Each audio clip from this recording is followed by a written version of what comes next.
Jetzt zeige ich Ihnen einen, wo man richtig leise und laut brüllen kann. Der hat sicher auch schon erlebt, dass man etwas nicht bekommt und dann wird man manchmal wütig. Und das geht so. Müsli, Müsli, kochen rein, tu brav Zucker rein. Gib dem ein bisschen, gib dem ein bisschen, gib dem ein bisschen, gib dem ein bisschen. Und für einen Kleinen hat es nicht mehr gelangt. Da hat er müssen brüllen.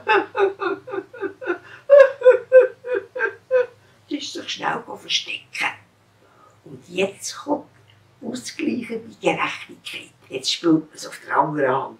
Müsli, Müsli, kochen rein, tu brav Zucker rein, gib dem ein bisschen, gib dem ein bisschen, gib dem ein bisschen, gib dem ein bisschen.